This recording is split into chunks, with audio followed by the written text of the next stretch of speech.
The champagne bottle exploded against the granite countertop, foam cascading down like a broken promise. Min-jae didn't even blink.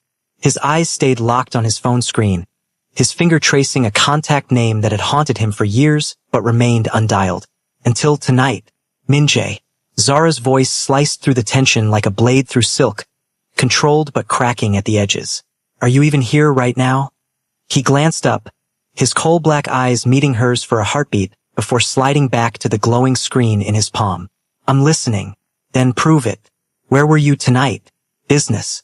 The lie tasted stale even as it left his tongue, mechanical and hollow. Zara Adeyemi stood framed in the archway of their luxury apartment, her statuesque figure draped in midnight blue silk, her coiled hair piled high, revealing the graceful slope of her neck. She'd been stunning when they first crossed paths, back when Min-jae was nothing but hungry ambition wrapped in borrowed suits and desperate dreams. She remained breathtaking now, but he'd stopped really seeing her somewhere between the wedding vows and the empire he'd bled to build. 9 years together, 1 child, and somehow, she'd become invisible to him. A shadow in his peripheral vision. Business. Zara let the word hang in the air, watching it rot between them. The kind that leaves perfume on your shirt collar that isn't mine. Min-jae's jaw became stone. He placed his phone screen down on the counter with the deliberate care of someone defusing a bomb, then finally gave her his full attention. Not tonight, Zara. Not tonight. Her laughter came out sharp and jagged, a sound that could draw blood. Taeyoung waited for you. For hours, Min-jae. For hours at that school gymnasium with his science project on display, scanning every face that walked through those doors, hoping one of them would be yours. I'll make it right. That's your favorite song lately. She moved closer, her footsteps making no sound against the imported marble. He's 7 years old. He shouldn't have to earn scraps of his father's attention like some beggar at a feast.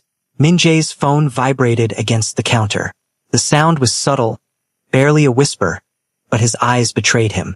They flickered toward it with a hunger he couldn't mask, and his entire body language shifted, softening like ice touched by spring sun. Zara saw it all. That look of tenderness, of yearning. She'd seen it before, but never, not once in 9 years, had it been for her. Who is she? The question came out barely above a whisper. Nobody. He snatched his phone and moved toward his office, his fortress of solitude. I have things to handle. Min-jae. His name from her lips sounded like a prayer that had stopped working. The office door clicked shut with a sound that seemed to echo through the entire penthouse, louder somehow than if he'd slammed it with rage. Zara stood marooned in the middle of their sprawling living room, an island surrounded by luxury that suddenly felt like quicksand. The floor-to-ceiling windows showcased Seoul's neon heartbeat below, every light a testament to the kingdom her husband had carved from violence and will. An empire he'd murder for, die for, but somehow couldn't stay present for. Not for her. Not for their son. She found herself walking to Taeyoung's room, pushing the door open with the gentleness reserved for handling broken things.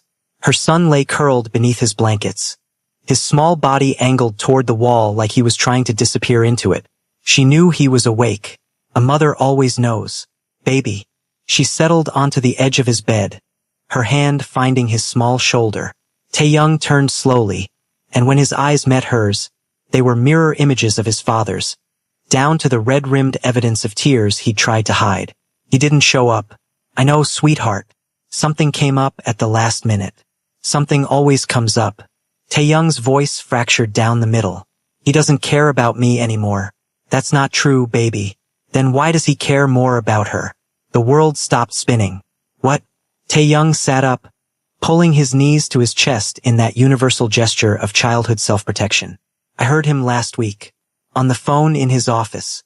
I was walking by and the door was open a little. He said a woman's name. He said he'd do anything to protect her, that she was worth any risk. Taeyoung's small hands twisted his blanket into knots. Who is she, Mom? Why does Dad love her more than he loves us? Zara felt something fundamental break inside her chest, felt the fracture lines spread like a windshield struck by a stone. She pulled her son into her arms, holding him tight enough to keep both their pieces from scattering. Her mind was a storm. She'd suspected for months, had cataloged the evidence like a detective building a case she didn't want to solve. The phantom hours. The distant stares. The way Min-jae touched his phone like it contained the secrets of the universe. But hearing it from Tae-young's lips, knowing her baby had been carrying this weight alone, made it real in a way her own suspicions never could. Your father loves you. She whispered the words into his hair like an incantation. Never doubt that truth. But even as the words left her mouth, she wondered if love without presence was really love at all, or just another pretty lie adults tell children to help them sleep. Min-jae stood in his office, staring at the message glowing on his screen like a beacon from another lifetime. I need to see you. It's urgent. 7 words from a woman he'd loved in another life. And just like that, his carefully constructed world tilted on its axis. Hae-won, his first love. The girl he'd abandoned when he'd chosen this path. This darkness. This blood-soaked ascent to power. He'd convinced himself that chapter had closed, that marrying Zara had been the right move, the smart play. Zara was strong, unshakable, willing to stand beside him despite the crimson staining his hands. But Hae-won had been sunlight. She'd been music and innocence and everything pure he'd lost the night he'd taken his first life at 19. His thumbs moved across the screen almost of their own accord. Where? The reply came instantly, like she'd been holding her breath waiting. Our old place. Tomorrow night. Please, Min-jae. I have nowhere else to turn. He should have deleted the message. Should have blocked the number. Should have walked down that hallway and crawled into bed beside his wife. Should have checked on his son. Instead, his fingers typed 4 words that would detonate his life. I'll be there. Morning arrived like a stranger. Zara woke to cold sheets beside her. The emptiness so familiar it barely registered anymore. She moved through her routine on autopilot, cooking breakfast, preparing Tae-young for school, wearing a smile like armor when all she wanted to do was scream until her throat bled. Min-jae materialized briefly, a ghost passing through his own life. He grabbed coffee, barely acknowledged their existence before his phone sang its siren song and he evaporated again. Dad. Tae-young's voice was small, hopeful. Can you take me to school today? Like you used to? Not this morning, son. I have a meeting that can't wait. You always have meetings that can't wait. Min-jae paused at the door, and guilt flashed across his features so quickly Zara almost thought she'd imagined it. This weekend. I promise we'll do something special this weekend. You promised that last weekend, Min-jae. Zara's voice carried a warning he chose to ignore. He left. The door closed. The apartment exhaled. In the car, Tae-young pressed his forehead against the window, watching Seoul blur past. Zara studied him in the rearview mirror, her heart performing a slow-motion collapse. Want to get ice cream after school? Your favorite place? Only if Dad comes with us. Baby, we can still have fun, just the 2 of us. I don't want ice cream without Dad. Tae-young's voice had gone flat, lifeless. I don't want anything without Dad anymore. Zara pulled into the school parking lot, fighting back the tears that had been building behind her eyes like a dam about to burst. She twisted in her seat to face him directly. Your father is going through something complicated right now. Adult things. Is it my fault? Tae-young's question came out so small it nearly broke her. What? No. Baby, no. None of this has anything to do with you. Then why doesn't he want to be around me anymore? The question hung between them like smoke from a fire neither of them knew how to put out. Zara unbuckled her seatbelt and climbed into the back seat, pulling her son into her lap like she used to when he was smaller. Listen to me carefully. Your father's distance has nothing to do with who you are. You are the greatest thing that ever happened to him. To both of us. Don't you ever forget that. But as she watched Tae-young walk into school, his small shoulders carrying a burden no child should know, Zara understood that words had lost their power. Promises had become meaningless. Something had to change, or this slow death of her family would become permanent. That evening, Min-jae left at 7. He'd showered, changed into clothes that didn't carry the scent of cordite and expensive whiskey, and grabbed his keys without offering any explanation. Where are you going? Zara asked from the couch where she'd been pretending to read the same page for the past hour. I already told you. Business. What kind of business requires you to shower and dress like you're going on a date? His eyes went dangerous, that look he reserved for people who questioned him. The kind that pays for everything you see around you. I never asked for any of this, Min-jae. I asked for you. You have me. Do I? She stood, setting her book aside with deliberate care. Because it feels like I'm married to a ghost. Someone who wears my husband's face but checked out of this life a long time ago. Zara, I don't have time for this drama tonight. You never have time. Not for me. Not for Tae-young. But somehow, mysteriously, you always have time for her. The temperature in the room plummeted. Min-jae's face went carefully blank. That mask he wore when interrogating enemies. When deciding who lived and who disappeared.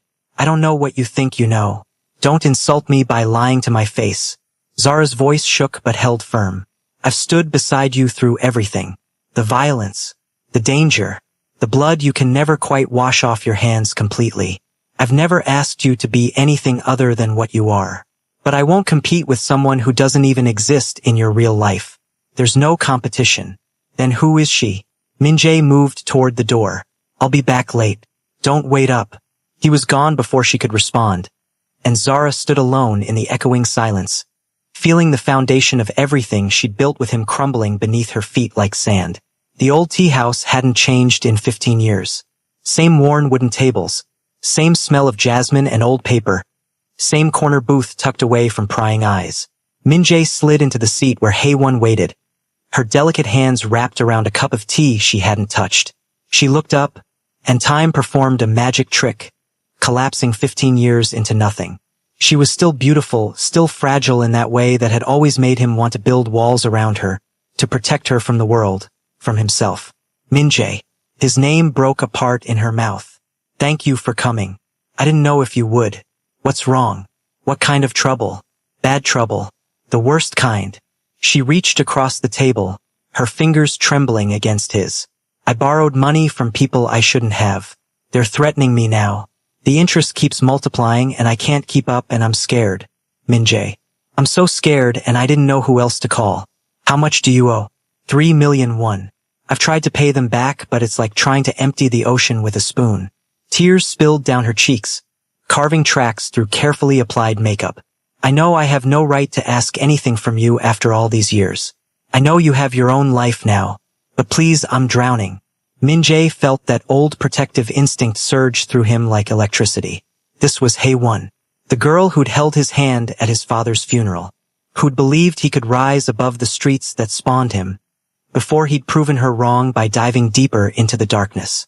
I'll take care of it. The words came easily, too easily. Give me names.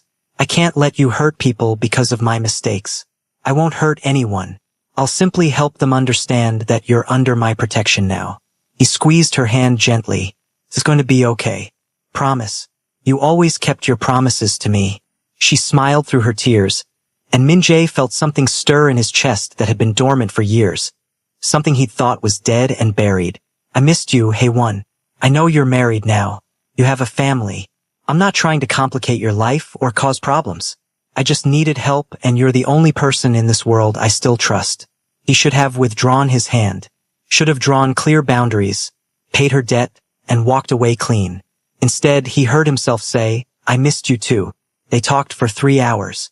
About old times, old dreams, the future they'd imagined before reality had carved them into different people.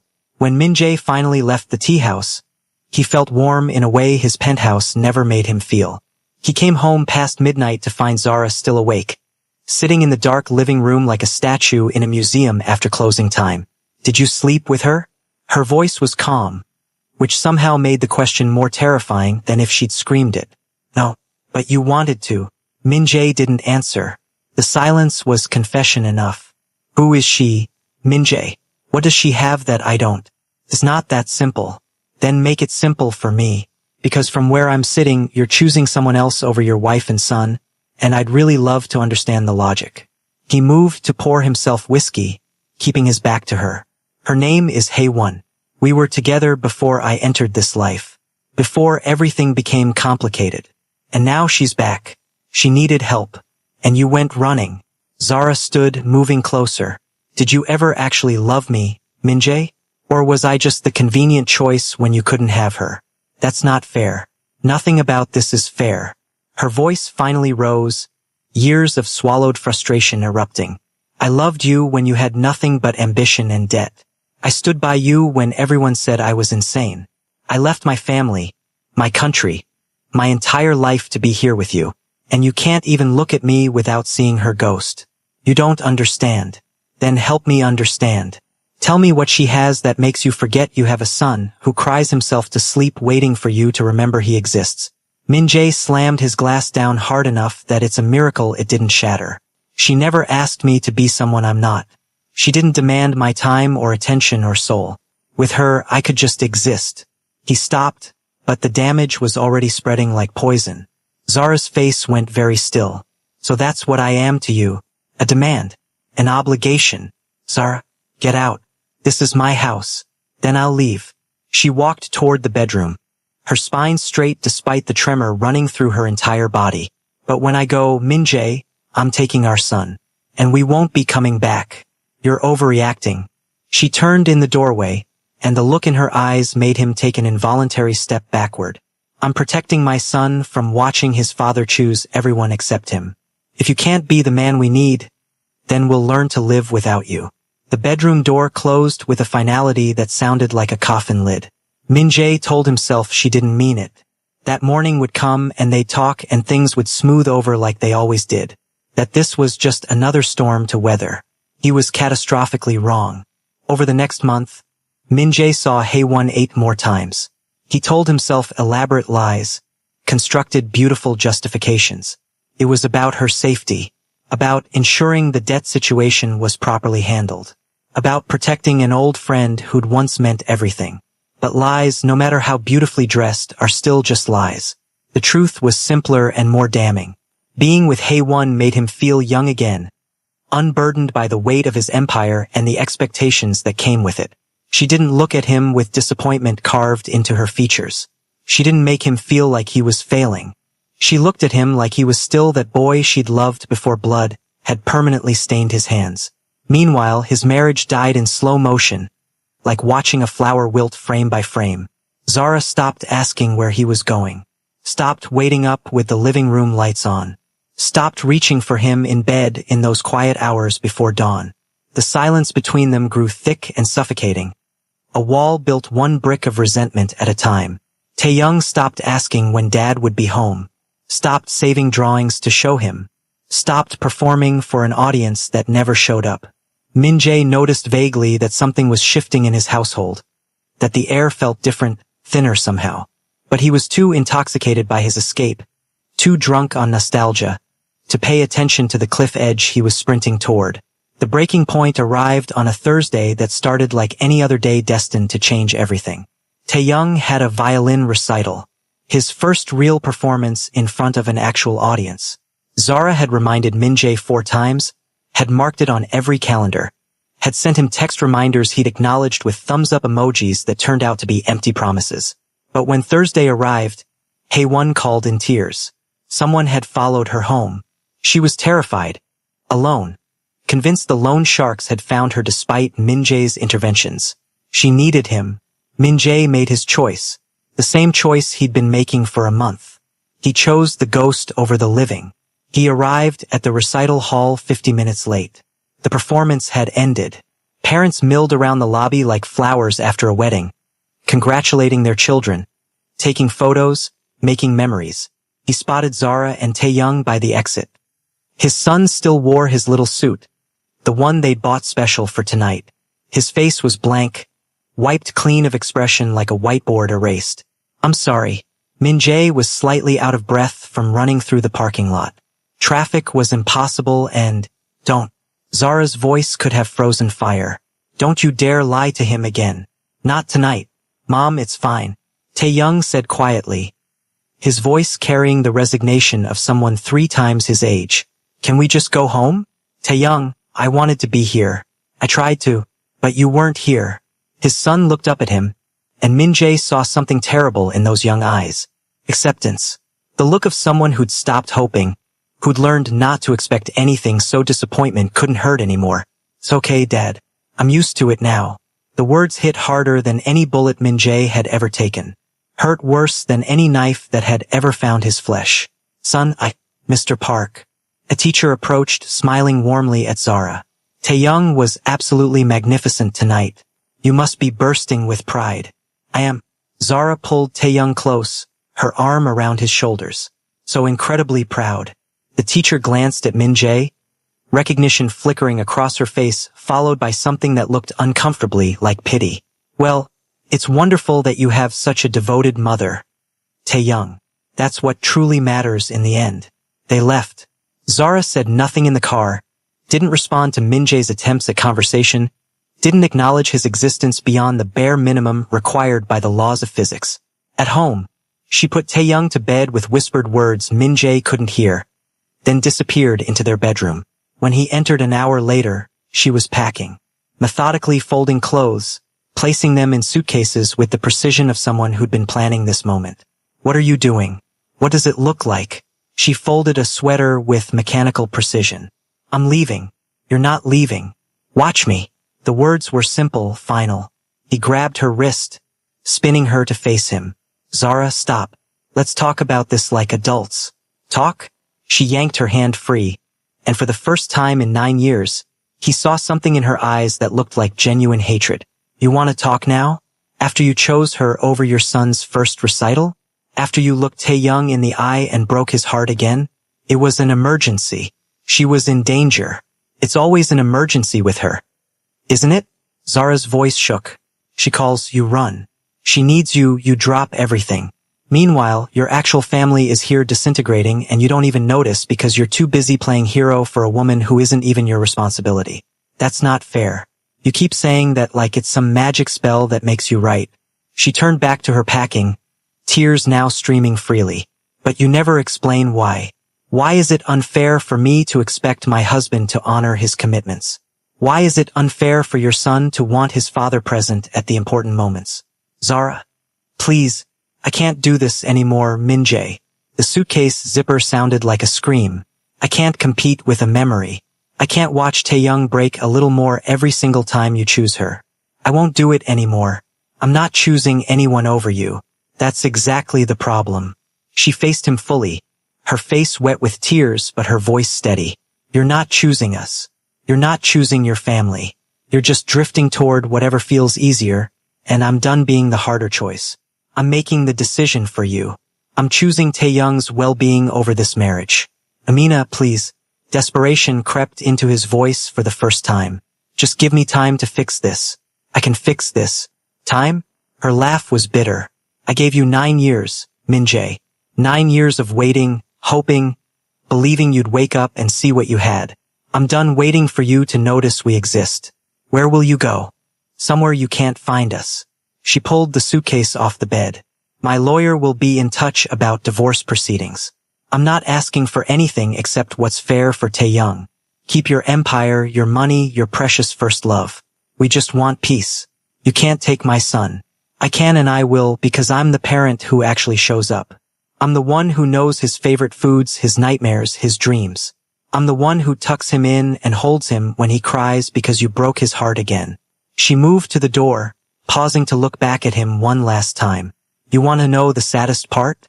Taeyoung would forgive you in a heartbeat if you chose him just once.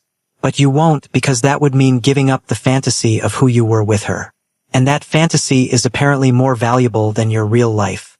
Zara, one day you'll look for us and we won't be there. And when that day comes, Min-jae, I hope you remember this moment. I hope you remember that you had everything, and you threw it away for a ghost who was never going to stay.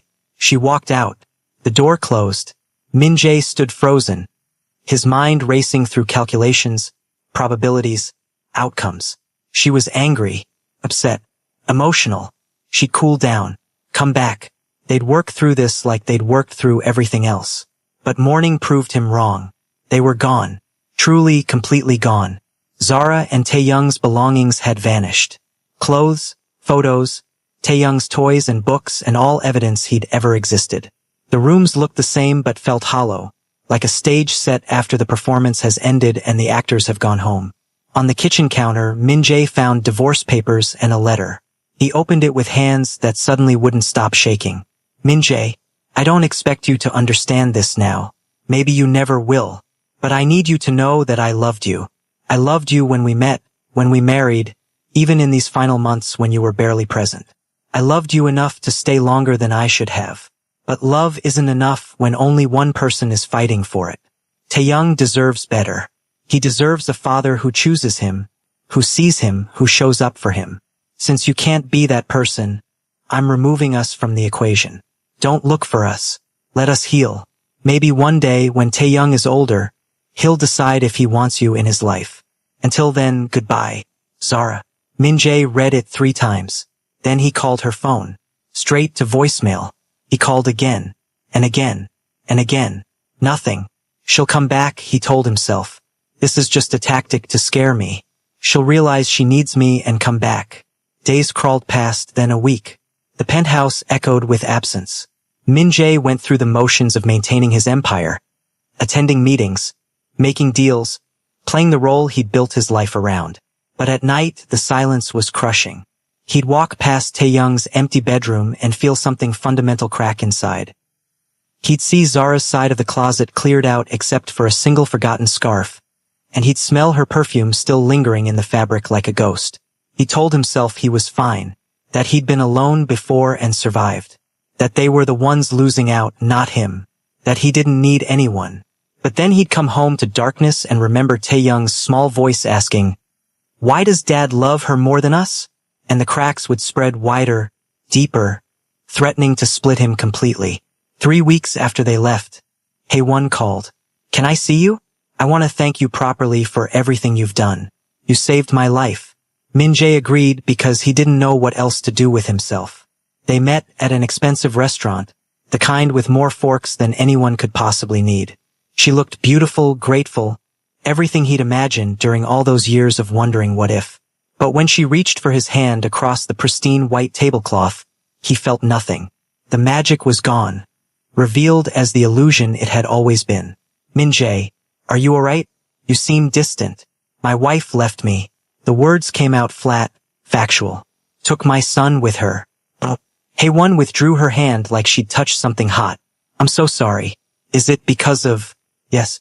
He looked at her directly, seeing clearly for the first time in months. "You knew I was married. You knew I had a son. But you kept calling, kept needing me, kept pulling me away from them. I needed help. You offered it freely. I did. And I lost everything because of it." He stood, pulling cash from his wallet and dropping it on the table. "Your debt is paid. Your problem is handled. Don't call me again." Min-jae, wait, but he was already walking away, leaving her sitting alone at that table. Another ghost fading in his rearview mirror. The empire began to crumble. Slowly at first, then all at once, like a building that looks solid until you realize the foundation has been rotting for years. Without Zara as his anchor, Min-jae made reckless decisions. Trusted the wrong people. Ignored warning signs that would have been obvious if his head had been clear. His second-in-command betrayed him, stealing territory and allies. A rival organization saw the weakness and attacked like sharks scenting blood. Money that should have been laundered properly got seized by authorities. Deals fell through. Alliances crumbled. Min-jae realized too late that Zara had been more than his wife. She'd been his strategist, his conscience, his connection to humanity. The person who'd grounded him when the violence threatened to consume him completely. Without her, he was just another brutal man in a brutal world. And there was always someone more brutal waiting to take what you had. 7 months after they left, Min-jae sat in his penthouse, surrounded by the ruins of everything he'd built. Half his territory was gone. Most of his allies had switched sides or disappeared. The authorities were circling, building cases he didn't have the energy or resources to evade anymore. And he was alone, completely, devastatingly alone. Haewon had left Seoul 3 months ago, moved to Busan, sent him a brief thank you text, and vanished from his life as quickly as she'd re-entered it. The woman he'd sacrificed everything for hadn't even stayed to watch him fall. Min-jae started searching then, hired private investigators, called in favors he couldn't afford to call in, spent money that should have gone to saving his crumbling empire. Took 9 months, but he finally found them. Zara and Taeyoung were living in a small coastal village 4 hours from Seoul. She'd taken back her maiden name, found work teaching at a local college. Taeyoung was enrolled in a nearby school, reportedly thriving, making friends, laughing again. They were flourishing without him. The private investigator's report included photos. Tae-young had grown taller, his face less round, more defined. He was smiling in every picture, his eyes bright with joy Min-jae had never managed to put there. And Zara looked lighter somehow. The tension that had lived in her shoulders for years had dissolved. She looked happy in a way Min-jae couldn't remember ever seeing. They looked happy, complete, like they'd excised a tumor and were finally healing. Min-jae waited another month, gathering his courage piece by piece. Then, on a Saturday morning, he drove to their village, found their apartment building, and sat in his car across the street for 2 hours before they emerged. His son had grown so much. His face had started to lose its childhood roundness, revealing the man he would become. He was laughing at something Zara said, carefree in a way Min-jae had never witnessed before. And Zara, she was radiant. The weight she'd carried for years had lifted. She looked genuinely happy. Min-jae got out of the car. His legs felt weak, uncertain. His heart hammered against his ribs like it was trying to escape. Zara. She froze mid-step, turned. The happiness drained from her face like someone had pulled a plug, replaced by something harder, colder. What are you doing here? I needed to see you. Both of you. Tae-young pressed against his mother's side, eyeing Min-jae warily, like a stranger, like a threat. How did you find us? Does it matter? Yes. Her voice was steel wrapped in ice. It matters because I asked you to let us go. I asked for one thing, Min-jae. One thing. And you couldn't even respect that. I know, and I'm sorry. He took a step forward, stopping immediately when Zara instinctively pulled Tae-young closer. I'm sorry for everything. For choosing wrong. For being absent. For taking you both for granted. I was an idiot and I lost everything that mattered. You can't just appear here and expect forgiveness.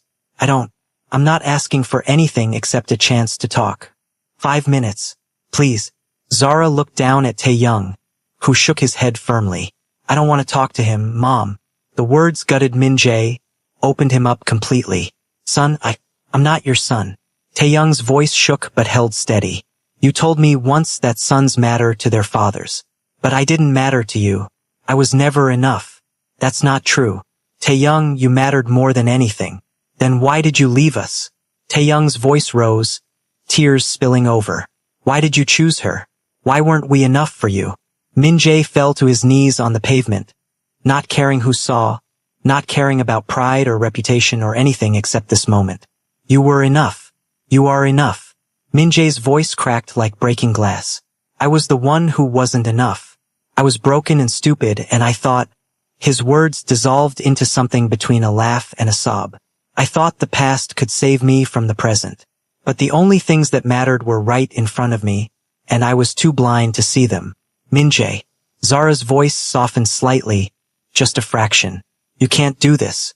You can't appear after a year and expect us to fall back into your orbit. I know. I needed you to know that I'm sorry. That I see it now. Everything I lost. Everything I destroyed with my own hands.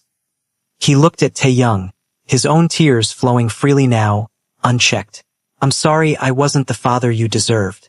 I'm sorry I made you feel like you didn't matter. You matter more than anything in this world.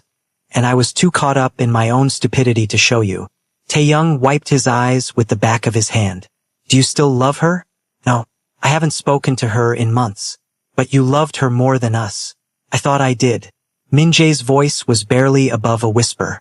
But love isn't about old memories or fantasies. It's about showing up. It's about being present. It's about choosing the people who choose you every single day. He looked at Zara. Your mother chose me every day for 9 years, and I took that for granted like an entitled fool. I won't make that mistake again. It's too late, Min-jae. Zara said quietly, her own eyes glistening. We've built a new life here. A good life. Peaceful life. And I can't risk Tae-young's happiness on the chance that you've changed. I have changed. The empire is gone. Everything is gone. I'm not asking you to believe me on faith. Just give me a chance to prove it. However you want. Supervised visits. Letters. Phone calls. Whatever boundaries you're comfortable with. I'll go to therapy. I'll do whatever work is required. Just please don't cut me off completely. Zara was quiet for a long time, her hand absently stroking Tae-young's hair. Finally, she said, I need to think about it. That's fair. And even if I agree, it's on my terms. Completely on my terms. You don't get to show up whenever you feel like it. You don't get to disrupt our lives because you're suddenly ready to be present. You show up when I say, where I say, how I say. Understood? I understand. She took Tae-young's hand. We'll talk. But not today. Today, you go home and think about whether you're really ready to do the hard work. Because if you commit to this and then disappear again, you'll destroy what microscopic chance you have left. I won't disappear. Not again. I swear it. Zara nodded and began to lead Tae-young away. But after a few steps, his son turned back. Dad? Yes? I'm glad you're sorry. Tae-young's voice was small but firm. But sorry doesn't fix everything. Sorry doesn't erase what happened. I know, son. But it's a start. It has to be a start. They left. Zara's arm around Tae-young's shoulders. The two of them whole without him. Complete as a unit. Min-jae sat on the curb and cried. Cried like he hadn't cried since he was a boy. Since before violence and power had taught him that tears were weakness. Cried for the years he'd wasted. For the love he'd thrown away like garbage. For the son he'd neglected while chasing ghosts. When the tears finally stopped, when his eyes were raw and his throat ached, he pulled out his phone and called his lawyer. I need to sell everything. His voice was hoarse but steady. Sir? The penthouse. The remaining businesses. All of it. Liquidate everything and set up trust funds for Zara and Tae-young. Make sure they're taken care of no matter what happens to me. Make sure they never have to worry about money or safety. Mr. Park, are you certain about this? That's your entire life's work. I've never been more certain about anything. What's the point of an empire with no one to share it with? He hung up and looked at the apartment building where his family lived. His family that he'd abandoned. That had learned to survive and even thrive without him. They might never forgive him. Might never let him back into their lives in any meaningful way. But he'd spend the rest of his life trying to earn back what he'd lost. Not because he deserved it, but because they deserved to know someone could change.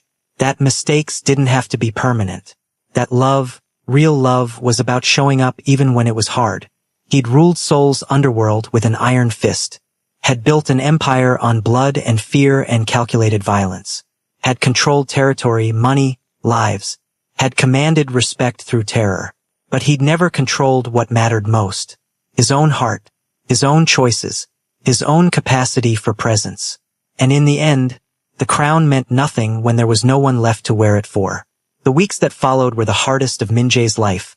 And that was saying something for a man who'd survived knife fights, bullet wounds, and the treacherous politics of organized crime. Zara made him wait 3 weeks before agreeing to let him see Tae-young. The conditions were strict. 1 hour every Sunday afternoon. At a public park. With Zara present the entire time.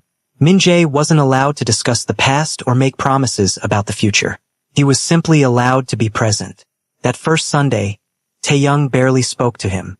They sat on a park bench while other families played around them, and the silence was excruciating. Min-jae wanted to fill it with apologies, with explanations, with all the words he'd never said when he'd had the chance. But Zara had been clear. Just be here. Don't perform. Don't promise. Just exist in this moment with him. So Min-jae sat, and breathed, and watched his son watch the ducks in the pond. And when Tae-young finally asked, did you really love her more than us? Min-jae answered honestly, I thought I did. But I was confusing nostalgia with love. I was confusing escape with happiness. She reminded me of who I was before I became who I am. But the problem was, I didn't want to be who I am. I wanted to be someone else somewhere else. And that's not fair to anyone. Not to her, not to your mother, and especially not to you. Tae-young nodded slowly, processing this. Do you want to be who you are now? No. Min-jae said simply, but I'm learning that I can't run from myself. I have to change from the inside. And that's hard work that I've been avoiding my whole life. Are you doing the work now? I'm trying. I sold almost everything. I'm in therapy twice a week. I'm learning about why I run when things get real. It's not an excuse for what I did, but it's a beginning. The second Sunday, Tae-young brought a book.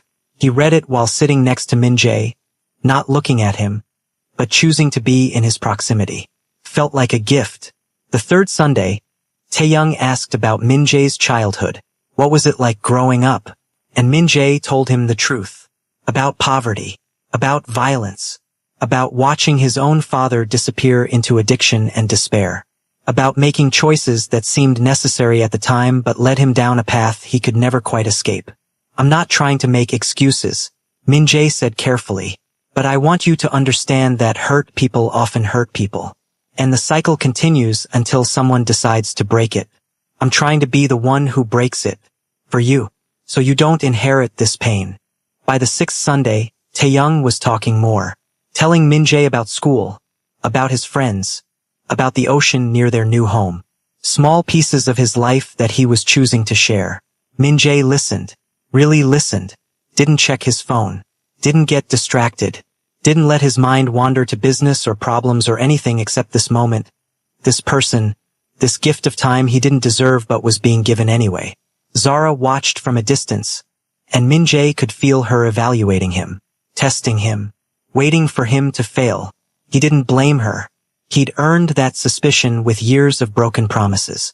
3 months in, on a particularly cold Sunday, Taeyoung said, I wrote you a letter. After you first came to find us. But I never sent it. What did it say? He pulled a folded piece of paper from his jacket pocket. Worn soft from being carried. He handed it to Min-jae. You can read it if you want. Min-jae unfolded it with trembling hands. Dear Dad, I used to love you more than anyone in the world. I used to think you were the strongest, smartest, best person who ever existed. I used to wait by the window every night for you to come home. Even when Mom said you'd be late. Then I started noticing you weren't really there even when you were home. You looked at your phone more than you looked at me. You left in the middle of my birthday party. You missed my school play. You promised to teach me to ride a bike, but you never did. I started thinking maybe I did something wrong. Maybe if I was smarter or funnier or better at sports, you'd want to be around. I tried so hard to be perfect. But it didn't matter. Then I heard you on the phone talking about her. And I realized it wasn't about me at all. You just loved someone else more. I don't know if I can forgive you. I don't know if I want to. But Mom says people can change if they really try. So I'm gonna wait and see if you really try. I don't want your money or presents. I just want a dad who shows up. Taeyoung. Min-jae read it 3 times, tears blurring the words. When he finally looked up, Taeyoung was watching him carefully. Thank you for sharing this with me. Min-jae folded the letter gently, reverently. This is the most honest thing anyone's ever given me. And you're right about all of it. Every word. Are you really trying? Every single day. It's the hardest thing I've ever done. And I've done some very hard things. But yes, I'm really trying. Taeyoung nodded. Okay, we'll see. The months continued. Sunday after Sunday.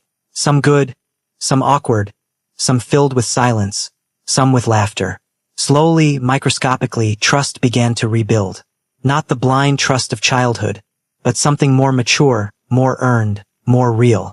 Min-jae learned his son's favorite color had changed from blue to green, that he was scared of thunderstorms but loved rain, that he wanted to be a veterinarian because he loved animals more than people sometimes, that he had a best friend named Ji-hoon who made him laugh, that he missed Seoul sometimes but liked the quiet of their coastal village. All the things a father should know. All the things Min-jae had been too absent to learn. One Sunday, 6 months in, Zara asked to speak with him privately while Taeyoung played on the swings. You've been consistent. She said it like she was surprised. I expected you to give up by now. I deserve that. Yes, you do. She looked at him directly. But I'm also trying to be fair. You've shown up every single Sunday. You've been in therapy. You've sold your businesses. You're trying. I'm trying. Why? What changed? I lost everything. Min-jae said simply. And when everything was gone, I finally saw what actually mattered. It's a terrible way to learn a lesson. But some of us are slow learners. Zara smiled, just slightly. That might be the first genuinely humble thing I've heard you say in 9 years. Losing your family has a way of teaching humility. They watched Taeyoung on the swings, pumping his legs, reaching for the sky. I'm not ready to forgive you yet, Zara said quietly, and I may never be ready to be your wife again. That marriage died, Min-jae. I grieved it. I buried it. I've moved on. I understand. But I can see that Taeyoung needs a father, and you're trying to be one. So I'm willing to let this continue, to let you be part of his life if you stay consistent. If you keep showing up. I will. I swear I will. Don't swear. Just do it. Swearing is cheap. Actions are what matter. You're right. She turned to leave, then paused. Min-jae. Yes? Thank you. For finally trying. It doesn't erase what you did. But it matters that you're trying now. As Zara walked back toward the swings, Min-jae felt something unfamiliar settle in his chest. Not happiness exactly. Not redemption. But maybe the very beginning of peace. The sense that while he couldn't undo the past, he might be able to write a different future. A year after that confrontation on the street, Min-jae attended Taeyoung's 8th birthday party. Zara had invited him cautiously with strict ground rules. He wasn't to act like the host, wasn't to give extravagant gifts, wasn't to make the day about him. He brought a simple present, a book about marine biology because Taeyoung had mentioned wanting to learn about whales. He stayed in the background, helping clean up, refilling snacks, being useful without being central. At one point, Taeyoung brought Ji-hoon over to meet him. This is my dad. He's trying to be better. Such a simple introduction. But it meant everything. Nice to meet you, sir. Ji-hoon said politely. Please just Min-jae. And it's nice to meet you too. Taeyoung talks about you all the time. After the party, after the other children had left, Taeyoung approached Min-jae while he was carrying trash to the bins. Dad? Yes? Thank you for coming. And for not making it weird. Of course. I'm honored I was invited. Taeyoung hesitated, then said maybe next time you could stay for dinner? If Mom says it's okay. I'd like that very much. As Min-jae drove back to his small apartment that night, in the modest neighborhood he now called home, he thought about empires. About power. About all the things he'd once thought mattered. He'd ruled territory with violence, had commanded respect through fear, had built towers of money and influence that touched the sky. But he'd never been as proud as he was today, cleaning up after his